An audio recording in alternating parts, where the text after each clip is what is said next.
The House of Mystery presents Inside Writing, the radio show where authors discuss their writing process in all genres. Well, we have a talk show host, a professional, and a favorite from a lot of people. He fills in on Coast to Coast, which everybody pretty much knows that show. I don't need to talk about it. And he also does the Conspiracy Show, and he's out of Toronto. Richard Syrett, thank you for being here. Al, my pleasure, and thank you as well, Julie. Thank you. So, Richard, a lot of people probably don't know. How did you get into doing the Conspiracy Show and paranormal shows like Coast to Coast? Like, was there some event that happened to you that made you just want to follow through with this kind of a career in your life? Well, at the time, this was in the late 90s, I was working at CFRB, a heritage station in Toronto that has been on the air since 1927, so over 90 years. And at that time, I was producing. So I was behind the scenes, and I was working with some of the legends in talk radio.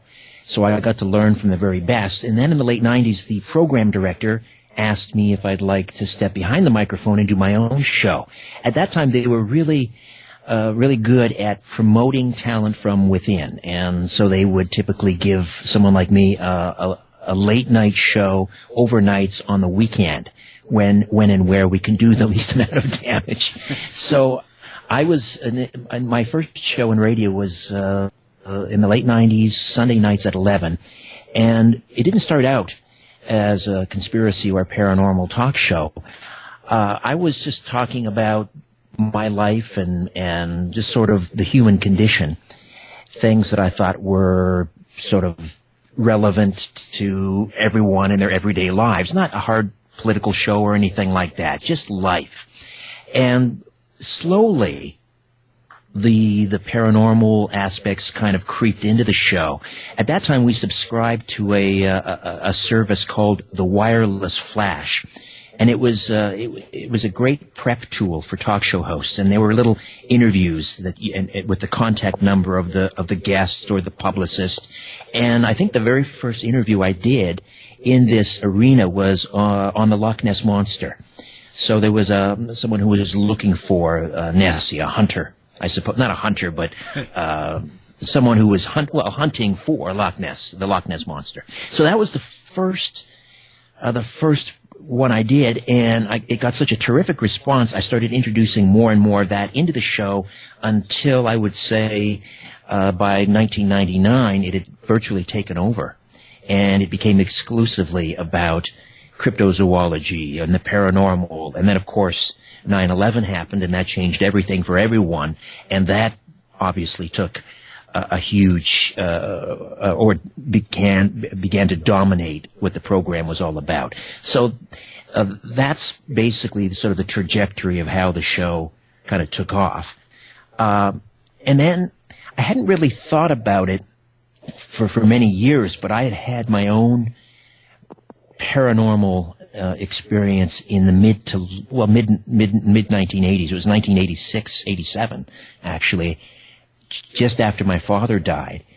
And I don't know if you want me to go into that now, but that upon reflection, that sort of would informed my I guess my entree into the paranormal. But it's funny, it had happened, it was traumatic at the time, and then it was not completely, but somewhat forgotten, perhaps suppressed. And then all of a sudden I realized, hey, wait a minute, something like this has happened to me. And so I think about it a lot more than I used to, but it's been over 30 years since I've had that experience. And then subsequently to that, just a few years ago, I had another paranormal experience. Well, possibly. I'm always skeptical. I mean, there's always a prosaic explanation, which I'm upfront about. So I have to be kind of careful. It's not 100% that I had a paranormal experience, but something strange may have happened. Let's put it that way. It involved a possible telephone call from my late radio partner after he died. Ooh. Oh.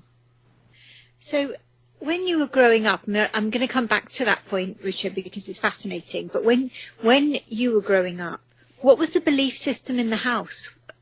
What was kind of your values and your beliefs in respect of the paranormal? And well, as a young lad, we were Methodist, or the United Church. I was raised in the United Church, which used to be the Methodist Church. And I went to Sunday school. I sang in the choir. I played in the church hockey league. But as a child, it wasn't, I mean, I wouldn't say I was devout in the sense that I had experience, with the divine. It was simply something that we were expected to do, and I had no objection to it. It installed a wonderful sense of community, attending the church and so forth. But I had no real experience. So I wouldn't say I was a terribly spiritual person, but it certainly laid the groundwork. I mean, I would consider myself now to be somewhat religious. So there was no taboo, really, talking about, ghosts or anything like that. I remember being very fond of a program with Leonard Nimoy called In Search Of, which explored a lot of, mysteries and UFOs and things like that. But I would hardly categorize myself as sort of a hardcore devotee of the paranormal or conspiracies at that age. I'm talking maybe 12, 13, 14, 15. It wasn't, until my early 20s I had that first paranormal experience just after my father died, and then, as I said, I sort of suppressed it or forgot about it for quite some time. But to answer your question, no, there was no taboo. My parents were fairly encouraging of us exploring and keeping an open mind and even discussing these things at the dinner table. that's fantastic, isn't it? Because so often we get shut down very early on into exploring our own beliefs and I suppose researching and finding out more about those things that intrigue us. And when you talk about your father's passing and that event afterwards, what form did that take? Well, it was a day, I believe, the day that he was buried. He passed away on New Year's Eve, 1986. And that night, I was at home. I was home during winter break from university, and when he passed away. So I was back in my old bedroom in my mother's house in the basement, and I had fallen asleep to the sound of the television in the other room. The rest of the family had gathered at the home. They were watching TV in the adjoining room to my bedroom. And so when I woke up and it was completely dark and completely silent, I realized, it must be very late. The TV's off. Everyone else has gone to bed or gone home. And I was facing the wall. The bed was up against the wall. I was facing the wall. And I just felt this sense that someone or something was in the room. So I turned over in the bed and faced the wall, and there was this specter coming through the door. And it was very, very dark. It was a basement bedroom. Mm-hmm. And it was but I could still make out sort of the shadow, the outline of this figure, and it seemed to be a very, fairly short person. And I immediately thought that was my mother coming through the door, and I called out to her, and there was no response.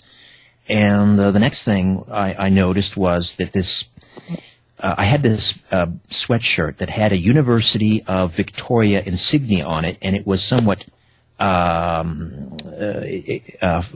phosphorescent. It kind of glowed in the dark a little bit. And I thought that I made out that sweatshirt, and I was so confused. I was never afraid. I was just confused. I was wondering, why is my mother wearing my sweatshirt? And the other thing I have to throw out there is that, and again, this is why I offer up this possibility that there's a more prosaic explanation. Customary when someone in the family dies, that the doctor will prescribe mild sedatives to everyone in the family. And my mother dutifully, broke off a little piece. I think she gave us maybe a third of a tablet each to help us sleep. So I had taken one of those. So again, I throw that out there that it's possible that was having some effect. Yeah. And I was thinking that as I'm watching this specter come through the door. Is this the medication? What is going on here? And then it disappeared. I closed my eyes, put my head down, back on my pillow, and then when I opened my eyes, this specter was floating above me, parallel to me. So its face was looking down into my face. And when I looked up into that face, it was me, my doppelganger. Wow. And then I immediately, stretched out my arms and kind of made a fanning motion, and it just dissipated. And as if it got sucked into a corner of the room, it just vanished like that. And that was it. And I never mentioned it to anyone until several years later when other members of the family started to mention things that had happened to them. And then I felt, okay, it's safe. I can talk about it now. Oh, and what did you think happened when that happened? What did I think when it happened? Yeah, what did you think it meant to you? What was the purpose of that, do you think? Well, again, I was confused by the whole thing. And just because it had happened immediately following my father's funeral, my first thought was he's come back in a different form so as not to frighten me. That's what I thought. Mm-hmm. That was just mere speculation on my part. Then I began to think about, well, maybe. Now what do I think? Many years of a serious radio program. And yeah, you would I'm have conflicted. different stories. Yeah, I remain conflicted about it. Right. And I don't know that will ever resolve itself. The other thing that I've read about is that in times of stress, sometimes our doppelganger will appear to us, which is sort of our soul body, sort of an out-of-body experience. So it's possible, that was what it was happening.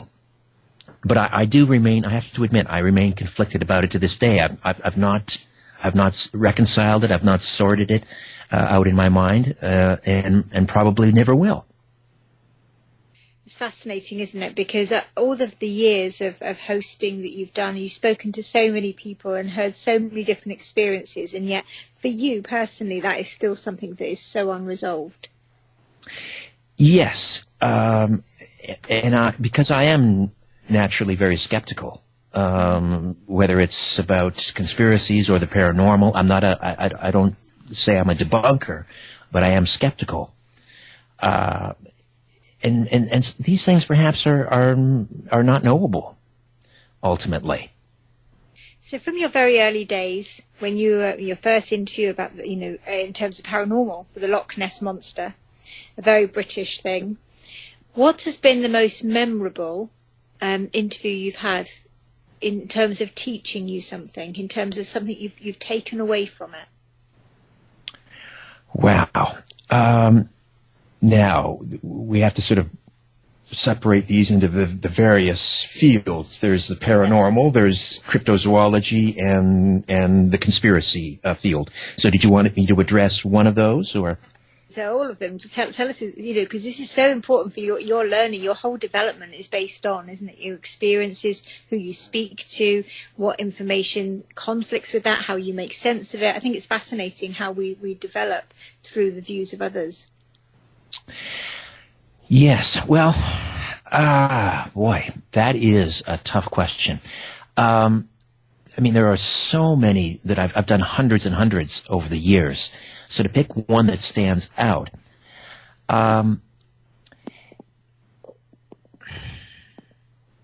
Well, I had the great honor and pleasure of getting to know Jim Marrs quite well. We probably did about a dozen interviews over the years. Jim Marrs, of course, one of the grandfathers of the JFK assassination arena, and many other areas that he's delved into. But I learned a lot from Jim Marrs regarding JFK.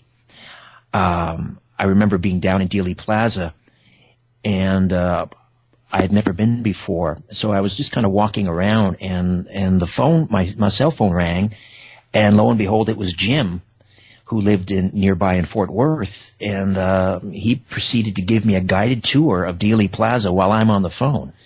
And of course, Jim's book Crossfire was one of the books that Oliver Stone sort of worked from. And used as the basis of his movie JFK. So to get a guided tour by Jim of Dealey Plaza by Jim Marrs was very instructional. The other individual that's been very instructive to me over the years is Rabbi Jonathan Cahn, who's a Messianic Jew, and I mean, this is another area I delve into a fair bit. The Bible and so forth, and prophecy. And he never ceases to amaze me. I'm just blown away by the depth and breadth of his knowledge of the Bible. And what did you take from those particular interviews? So I guess what I'm interested in is the learning that you've taken, how that shaped you as a presenter and in your beliefs. Well, in terms of Jonathan Cahn, and I'm always upfront on my programs that I'm an Orthodox Christian. I'm a Bible-believing Christian. So I guess the takeaway for me with Rabbi Cahn is it's just been very faith-affirming. How prophecy. The Bible is primarily prophecy. I think it's something like 2/3 of the Bible is prophecy, and how much of that has come to fruition. That to me is just stunning, and the way that he lays it out is just stunning. And then with Jim Marrs, it's all just there's a saying that if we have seen further, it's because we have stood on the shoulders of giants. And I'm not sure if that's Voltaire. Who is that? Who said that? Anyway, it's an expression that always stays with me. And so, for me, when I do these interviews with great researchers and authors and investigators like Jim Marrs or John Rappaport from No More Fake News, it's just all great research. It helps prepare me for the next interview. So, I'm not an investigator. I'm not a researcher. I'm a broadcaster. I run my mouth for a living. So I'm reliant upon, the experts and the authors and so forth to make these shows. And so when I have access to great investigators like Jim Marrs, that just helps me prepare better for the next interview with someone else. I can reference Jim Marrs, or I can reference Rabbi Cahn, or I can reference John Rappaport, or, just a whole panoply, the pantheon, really, of great investigators and researchers in these fields. And when we interview people, we tend to, I tend to, I'll bring very little in about myself personally. I'll say the odd thing in terms of my mediumship, etc., but very little really. And I guess when we sometimes you hear people talking and you want to believe them because they believe so adamantly themselves, and it's really hard to do. Has there ever been a belief or a view that you have listened to and just thought, this is crazy? Yes. But I always try to provide a safe and respectful platform. Yeah. So I will, where it's appropriate, I'll offer an opinion, or I'll press them a little bit, or challenge them in a gentle and respectful way. But I don't want to I've never wanted to turn these shows into, a debate. Because otherwise they'd never get out of the starting blocks. I would challenge the whole premise, and then they would never have an opportunity, to tell their side of things. I let the listeners decide for themselves. Great. When you're doing a show with a guest, and you're talking about something in the conspiracy field, how do you assess what's real and what's not? I mean, because of late, there's with the internet and with all this stuff, there's so much information out there, and there's so many conspiracies. Like, it's gone all the way to Alex Jones typey stuff. So how do you know what you're getting is real? Ultimately, you don't. And again, that's for the audience to decide what is real and what is not. However, I have to take things sort of on a case-by-case basis, which is something the mainstream media doesn't do. They conflate, right? So if they're trying to discredit someone, they'll say, well, this person, yes, they're talking about JFK, but they also believe in Bigfoot, so that discredits them. They just group everything together. The moon landing hoax and 9/11 and just everything but the kitchen sink. So I take it on a case-by-case basis. And for me personally, when I'm listening to this, I'm listening for evidence rather than just, broad statements like, well, researchers believe this, or researchers say this. Well, what researchers, and what's the data? Ultimately, you have to look at the data. You have to look at the evidence.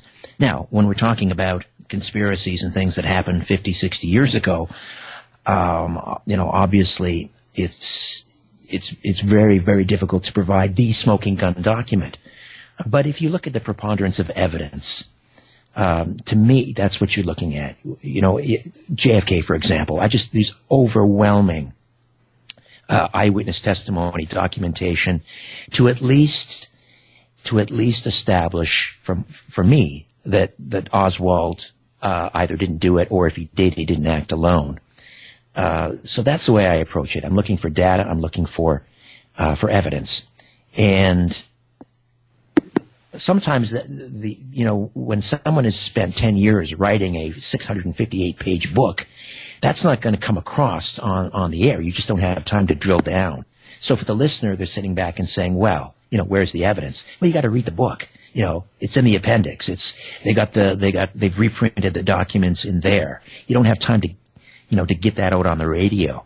So it's important for people who are listening to understand that they're not getting the full story. If someone's dedicated 10 years of their life and they've put this book together, they're going to have to go the extra mile and read the book or do a little research on their own, aside from just deciding based upon what they hear on the radio show. Do you find it a big difference between your audiences on Coast to Coast as it is to your conspiracy show? Well, Coast obviously is a much bigger platform. Millions of people versus the conspiracy show with my U.S. affiliates, maybe hundreds of thousands. So it's a much bigger platform. But the late night audiences are the best audiences in radio because you have their undivided attention for the most part. And I just find that they're incredibly thoughtful and passionate audience. You can't do this kind of radio, as far as I can tell, during the drive home or during the morning. People's, they're on the road, they're in and out of their cars in 15 minutes. Late night radio, you can do long form, in-depth interviews, and in my mind's eye, I see that listener. Maybe they're sitting in a soft chair in a living room with the lights down, and they're just listening. That's it. They're not watching TV. They're not, They're not trying to get dinner for the kids. They're yours for those 2 hours. And that's the beauty of late night radio. Now, with the internet, have you found that there's a lot more evidence in things like, ghost research as well as cryptozoology and stuff like that? How come there isn't more evidence, is what I should say? How come there isn't more evidence for the existence of ghosts? Yeah, or even Bigfoot and stuff like that. Everybody has a cell phone now. Everybody can take a picture, snapshot, or a film real easy. And why isn't there more evidence coming forward? Well, you're right. I mean, that's a great question, and it's one I ask myself as well. Where's the body? Habeas corpus when it comes to Bigfoot, and yet we're told, well, there's one theory that these are they're not purely physical beings. They're perhaps interdimensional beings. That's one explanation that's offered up. I can't say that I necessarily buy into that. I would certainly, a large part of me wants Bigfoot to exist. But like you, Alan, I'm waiting for some definitive evidence, and I would think that by now, someone would have produced a body.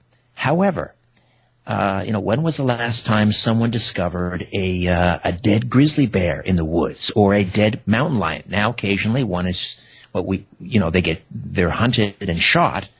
We've seen stuffed grizzly bears and so forth, but it's not like you're walking through the woods and you just see one, lying there dead on the ground. What happens to those? They're quickly consumed, I suppose, by other scavengers and so forth and predators. One would think that at some point a big logging truck is going to collide with a Bigfoot somewhere in the Pacific Northwest, and we can finally put this thing to rest. But until that happens, all we have are an endless supply of plaster casts of footprints and fuzzy photographs. Now, do you ever watch any of the television shows on ghosts or ghost hunters or any of that sort of stuff? Yes, I have. I've seen enough of them, and they all sort of play out the same way. So in some respects, if you've seen one, you've seen them all. Yeah. But I'm certainly not convinced on the basis of those reality TV shows in the existence of ghosts. I do find, however, some of the EVPs quite fascinating, electric voice phenomena, and some of the photographs that I've seen online are quite remarkable. However, because of things like Photoshop and other technology, photographic evidence is becoming less and less reliable. So, am I convinced? No, I'm not 100% convinced, but it's again, I'm conflicted by it as well. The whole idea of ghosts, it doesn't square with my faith. So that's always a challenge for me to get beyond that. However, everyone loves a good ghost story, and I'm no different in that regard. And I love talking about ghosts on the radio. I love having ghost experts and ghost hunters, and that's not just because I have some issue with it from a religious standpoint. And difficulty believing in it in 100%, it's not going to dissuade me from talking about it. Well, I will say that. For sure, listening to Coast, when I hear you or Ian Punnett on, I don't notice a suggestive taint toward religion. Like, I would never know you had a lot of faith, and that would make you doubt, perhaps, ghosts, or question them more, or it doesn't fit. but I do notice it on some of the other hosts. It seems to tend to be that way. I'll put it on the table. I will mention it when I think it's necessary, so that people understand that I do have a bias, even if it doesn't necessarily come out. It's important for people to know. Okay, this is who I am. This is what I believe. However, now you tell me your story. Right. That's how I try and approach it. Yeah, and I think that's great. Now, so how does that affect your UFO and your belief in aliens and that whole aspect of this? Because this is a very big subject in the paranormal field right now.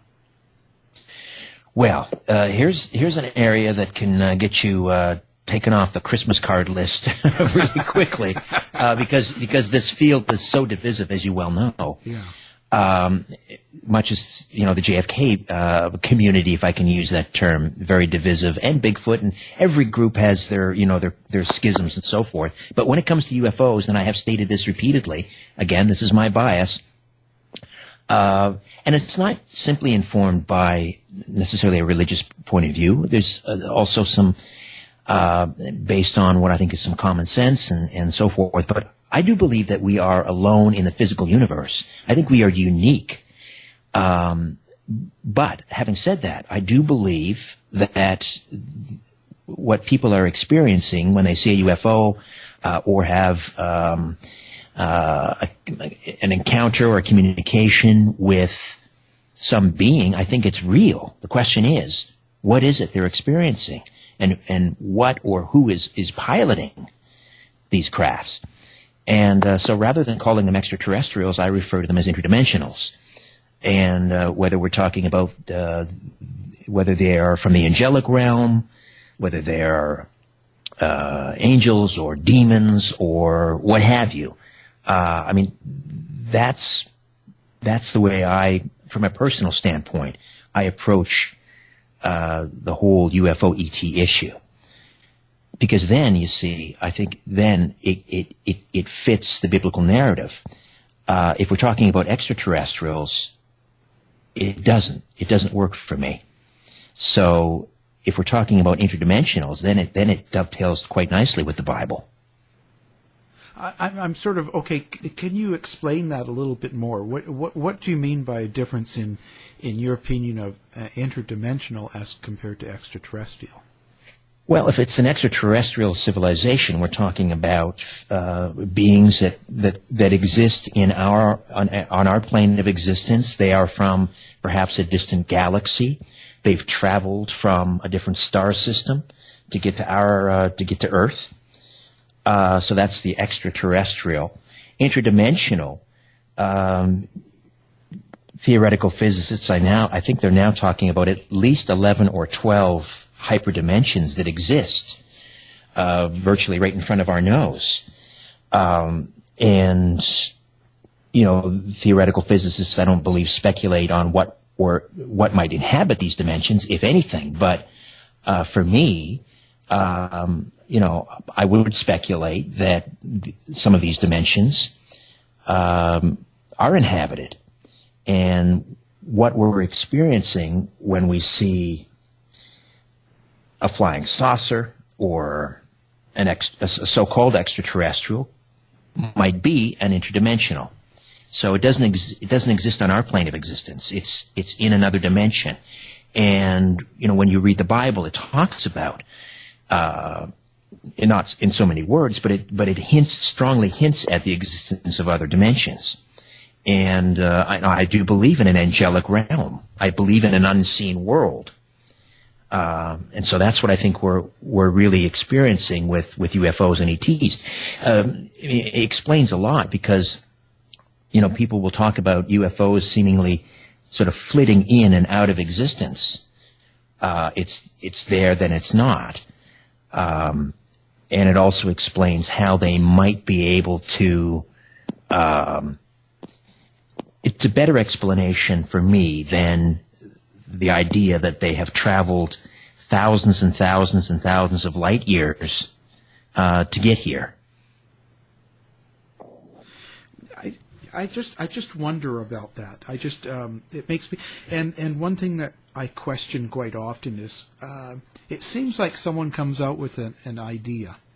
You know, I was abducted by an alien, and one of the last ones we talked to, he was probed by the mantis, and now I've heard 20 or 30 stories that are all similar now. Mm-hmm. It's the same, and it's the same description. Everybody uses the mantis. It becomes the same. And I don't know if it's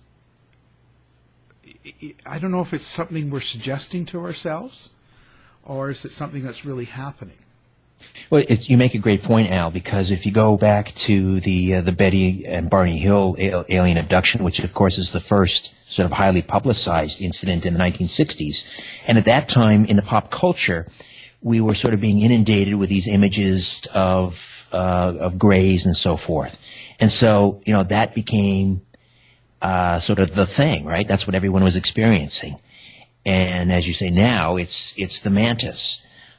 Before Betty and Barney Hill, people were talking about the Venusians, you know, these entities from Venus and so forth. Right. So it is interesting how these experiences appear to be, by and large, influenced by what's happening in pop culture.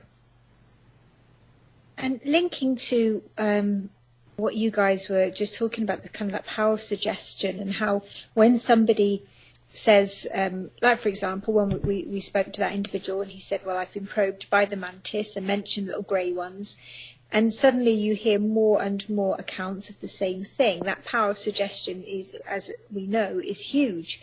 So in terms of spirit communication, Richard, what's your belief around that? Because there is so many different theories, and there are so many shows about it, and there's so many mediums who claim to be able to talk to spirits. What's your views?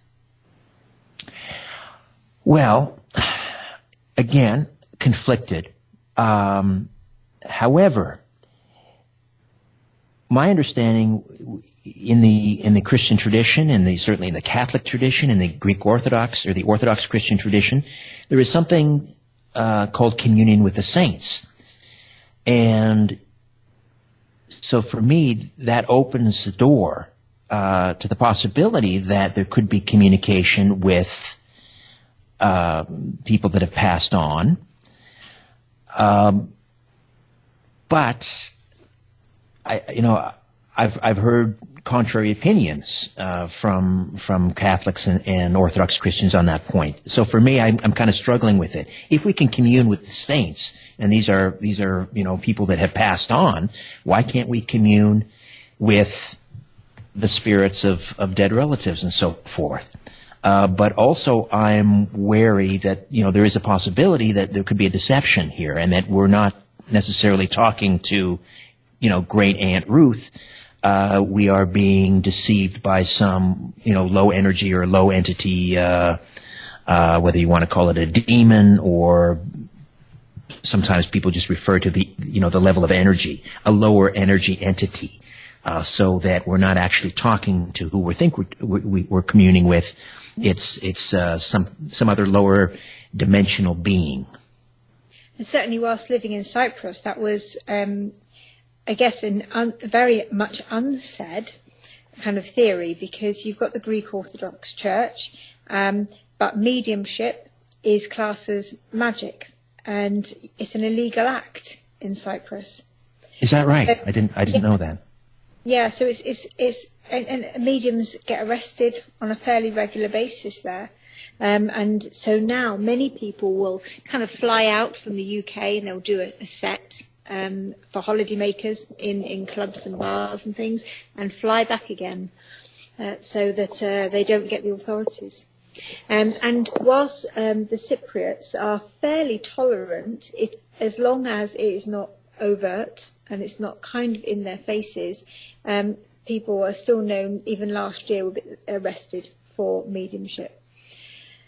So that's a huge contradiction already with kind of that conversation and connection with the saints, and would fit very well into that whole theory of we're connecting with the wrong entity as opposed to those who we think we are. Right. Well, I certainly would sort of categorize myself as a walking contradiction, and that's probably what, that's not probably, that's definitely why I am so conflicted, because, I'm certainly no biblical scholar, so I struggle with my faith, and I struggle with what I talk about on the air, and I'm just kind of scrabbling around in the dark like a lot of people looking for truth. Certainly never claiming to find it or owning it, but I'm Marshall McLuhan, the great media scientist from Canada, used the term organizing ignorance for discovery. And I think that's sort of what I'm about. I really, I don't have a lot of answers. I only have questions. And I'm not getting any closer necessarily after 20 years in radio. I just have more questions. And I think that's it's so true. I mean, as a medium, I will say to people, when I used to be on stage, I would go on stage and I would say, I haven't a clue how I do this. I don't know, but I know things about people that I wouldn't or shouldn't know. So how I know those things, where that fits into religion and our beliefs, I have no idea. And you'd get this kind of unnerved, so sometimes chuckling from the audience. But it's just about being real about it. There is no definitive proof. I have no proof to offer as to why and how I get this information. I have a whole set of theories. Sometimes I lean more one way than another because of the basis of the information. But generally, it's really hard to decipher how and why I'm able to do the things that I can do. So that's my journey as well. I constantly find myself trying to ride at least two horses at the same time. So what's your belief, Richard, in terms of what happens after we die? Well, certainly once you die. Well, I certainly believe in a continuation of consciousness and personality. My current spiritual journey leads me to believe that there will be ultimately a judgment, and hopefully a room for me in God's mansion. But I'm constantly challenged by, for example, I have a lot of people on my program is talking about reincarnation and past life regression therapy, and I find that evidence, and I've witnessed a number of regressions. I've had them performed live on the radio with a registered regression therapist and a client or a subject who goes under hypnosis, and I have seen and heard some amazing things that absolutely and utterly confound me, that again challenge my faith. So I'd have to say I'm open to it, but again skeptical of reincarnation. That is, my current spiritual journey is, I believe in everlasting life and in judgment. Pretty amazing. When you're doing the show now, the conspiracy show runs 5 days a week, doesn't it? No, the conspiracy show is Sunday nights here in Toronto, and then it is carried in delay on about 40 affiliates across North America. So some of those affiliates might carry the show the following Wednesday or Thursday or Saturday or what have you. So it's not live on the affiliate stations, but it's 1 2-hour show a week. And then my podcast, I have a podcast, Conspiracy Unlimited, and that drops 3 days a week, Monday, Wednesday, and Friday. Great. How often are you doing the coast to coast now? It seems like weekends. Twice a month, typically. Sometimes 3 days a month. So this month it'll be December 21st and 22nd, which is a Friday and a Saturday. It can be a Friday, it can be a Saturday, it can be a Sunday. Wow. And who are your biggest influences? My biggest influences as a broadcaster. Yeah, as Is a that what you mean? broadcaster. Let me see. Well, I try to do my own thing, but I can't help but, be inspired by certain individuals. Art Bell certainly was a remarkable broadcaster, and it had nothing to do with the content. It was just the whole presentation style. Art was one of those few people that you could sit and listen to, as far as I was concerned. You could sit and listen to him read from the phone directory. He just had such a great voice, such a great cadence and rhythm and delivery and all of that. So Art Bell, I think for many of us in this whole alternative arena, we'd have to cite as an influence. Let's see. Aside from that, oh dear. There was a gentleman on CBC radio years ago. His name was Arthur Black, and he had a program called Basic Black. And I loved his humor, very self-deprecating, and I try to be that way. Not necessarily, copying Arthur Black, but I think it is, upon reflection, somewhat similar. And I like to take the mickey out of myself. You can't take yourself too seriously. Right. Yeah. So what do you got planned next? You going to keep running with the shows and just keep, churning it out. I have a lot of content and a lot of time to fill, and continue to do coast to coast into 2019. 2019 will mark my fifth year of doing coast, sort of as a semi-regular guest host, and the Conspiracy Show. Next year will be the 10th anniversary of that particular show on Zoomer Radio in Toronto. Although I've been on the air pretty much uninterrupted in Toronto for it'll be 20 years, give or take. And the podcast, I'm a fairly recent arrival to podcasting. I'm enjoying that. I can do that from home. I can take my mixer on the road with me and do it from a hotel room. So I'm enjoying podcasting. And that's growing by leaps and bounds, Conspiracy Unlimited. Just, as long as I can work my mouth, I'll just keep going and going and going, I guess. As long as you can keep talking. Wow. That's it. Okay, and the website or your contact information for the guests, if they want to get a hold of you, they don't know how. They can go through the website strangeplanet.ca, and that's kind of the landing page, and all the different projects are there. The Conspiracy Show, Conspiracy Unlimited, and there's a contact page there. They can reach me through the website. Well, it's been a great conversation, and I really appreciate you taking the time to come on. Thank you very much, Richard Syrett. Thanks for inviting me, Al and Julie. A great pleasure. To find out more about our show, guests, or to listen to past shows from our archive, please go to www.houseofmysteryradio.com. Show's over for now. Was it as good for you as it was for me? Well, good night. This has been a production of Something Weird Media. I'll be back.